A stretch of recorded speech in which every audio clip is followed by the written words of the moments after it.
साथियों नमस्कार, जय हिंद जय भारत। नाम रमेश सिंह, ठगी पीड़ितों की आवाज़ संगठन का राष्ट्रीय अध्यक्ष, संगठन का संस्थापक आज फिर आप लोगों के बीच में उपस्थित हुआ हूं। उपस्थित होने के साथ साथ आज कई खबरें हैं, कुछ अन्य चिटफंड कंपनी और सोसाइटियों के विषय में हैं। वहीं इस समय जो लगातार ज़्यादातर मामला चल रहा है उशागा ग्रुप की विभिन्न चिटफंड कंपनी और क्रेडिट कोऑपरेटिव सोसाइटी को लेकर के कई राज्यों से कई प्रकार के संदेश, कई प्रकार की कालें आती हैं, कई प्रकार के मैसेज आते हैं और कुछ ऐसे राज्य हैं जिनका नाम नहीं लेंगे। आज देखा जाए, मैंने कई राज्यों में कई संगठनों को के जो कई ग्रुप बने हुए थे उन ग्रुपों को मैंने छोड़ा, क्योंकि हमारा मूल उद्देश्य है निवेशक का भुगतान। और लोग आज भी आपस में लड़ रहे हैं, गुटबाजी कर रहे हैं और एक ही चीज़ से है और मात का खेल चल रहा है कि हम बच जाएं और वो फंस जाएं। और बचने और फंसने के चक्कर में कहते हैं ना, जब किसी चीज़ की अत्य हो जाए तो उसका अंत भी होता है।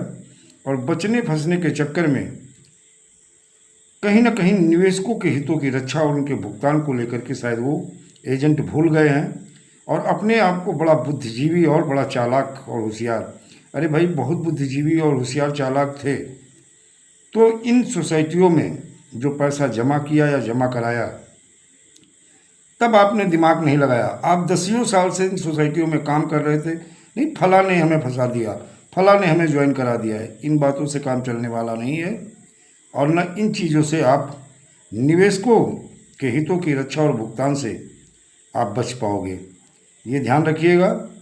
और अगर एकजुट होकर के केवल भुगतान की मांग की जाती तो बहुत सारे ऐसे कानून हैं, प्रावधान हैं, जिसमें केंद्रीय कानून वर्ष 2019 भी है और सोसाइटी एक्ट भी है। और निवेशकों के हितों की रक्षा कोई नहीं चाहता, उनके भुगतान।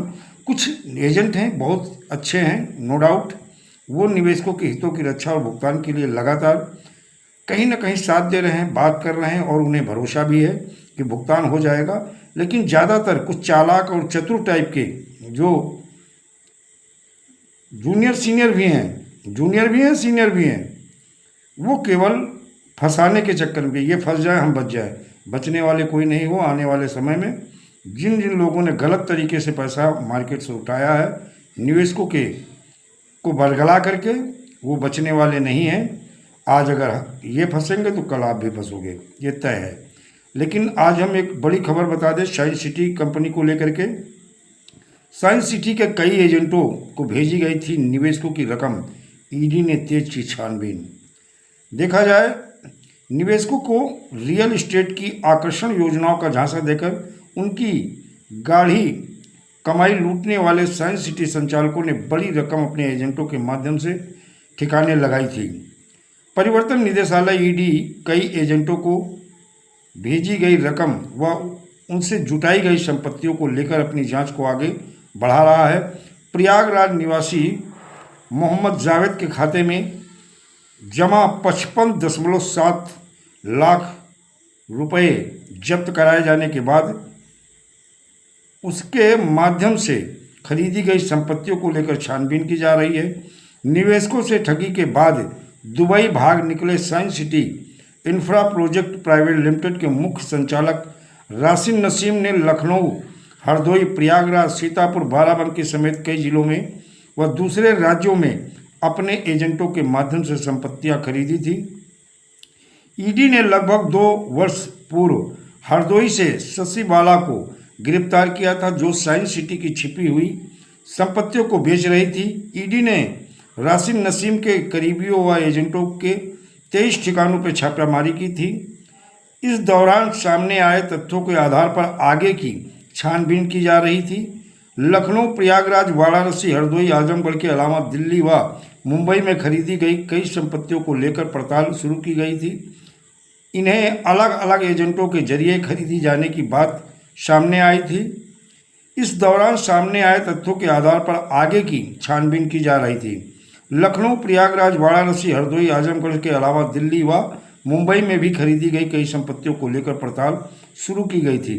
इन्हें अलग अलग एजेंटों के जरिए खरीदी जाने की बात सामने आई थी। सूत्रों का कहना है कि ईडी लखनऊ निवासी 2 एजेंटों से जल्द पूछताछ किए जाने की तैयारी भी कर रहा है। ईडी मामले में अब तक 264.10 करोड़ की संपत्ति व बैंक में जमा रकम को जब्त कर चुका है। बहुत सारे ऐसे स्कैम हैं, बहुत सारे ऐसे लोग हैं जो अपने आप को बहुत दूध का धुला और दूसरे के ऊपर उंगली उठाते हैं। एक बार अपने आप को चेक करो, अपने गिरेबान में झांको कि वास्तविक में तुम कितने साफ सुथरे हो, तो दूसरे पर उंगली उठाओ। ऐसे बहुत सारे विभिन्न चिटफंड कंपनियों, क्रेडिट कोऑपरेटिव सोसाइटी के बहुत सारे ऐसे लोग हैं कि जो कि चाहे वो सहारा रहा हो, पल्स रहा हो, Kalpataru, Sai Prakash, Shri Ram, Mapeshwar, Kheteshwar, Jyoteshwar, science city, Radha Madhav, feature maker, बहुत सारी सागा ग्रुप की सोसाइटियाँ, बहुत सारी ऐसे संपत्तियाँ देखी गई, खरीदी गई हैं। सहारा वगैरह तो अपने प्यून के नाम, अपनी चपरासी के नाम और अपने ब्रांच मैनेजरों के नाम और कैशियर के नाम और बहुत ज़्यादा सारे ड्राइवरों के नाम, इस तरह से बहुत सारी कंपनियों और सोसाइटियों ने ज़मीन परचेज़ की और उसके बाद में कहीं ना कहीं जब पैसा देने का समय आया तो शटर को डाउन किया और डाउन करके वो निकल लिए और बाद में उन एजेंट या उन प्यून, ब्रांच मैनेजर, चपरासी, ड्राइवर, इनके नाम जो संपत्तियाँ वो भी साइड के यानी जो है दूसरे मार्ग से वो संपत्तियाँ बेच करके और पैसा उन कंपनी और सोसाइटियों के पास गया।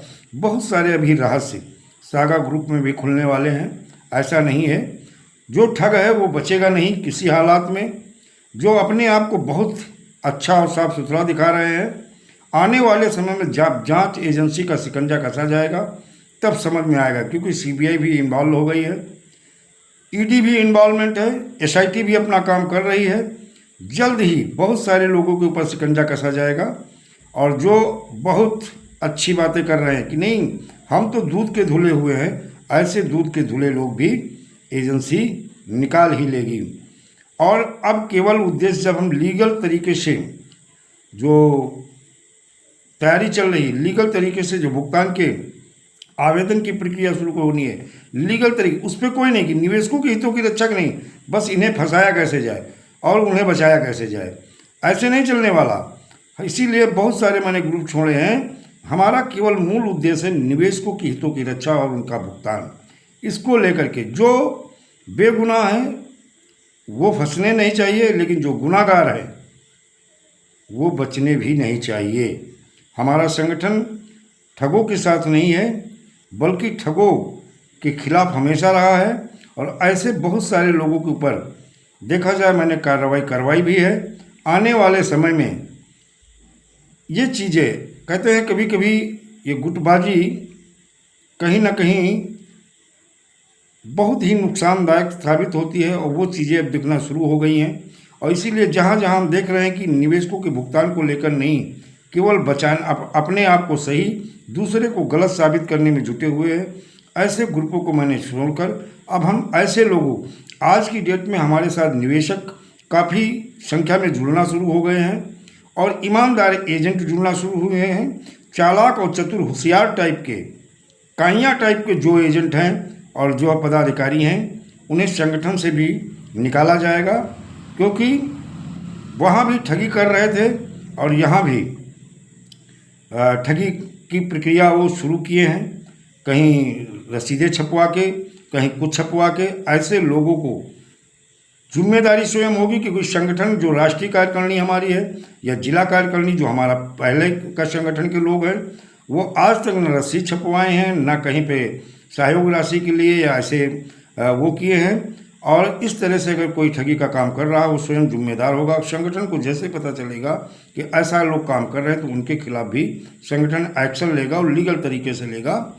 इसीलिए संगठन आज तक न रसीदें छपवाया है और ना इसकी अनुमति दिया है। जिस दिन संगठन का अकाउंट उनके नाम से ओपन हो जाएगा, उस दिन जैसे लीगल में जो होता है, लीगल तरीके से जो होता है, उसकी बाकी संगठन सदस्यता अभियान चलाता है। ज़्यादा से ज़्यादा लोग संगठन से जुड़ते हैं और उन्हें बाकायदा लिखित में नियुक्ति पत्र दिया जाता है और स्वेच्छा से जो लोग आते हैं और समाज सेवा या भुगतान के उद्देश्य से उनका हमारे संगठन में स्वागत है। जय हिंद, जय भारत, वंदे मातरम।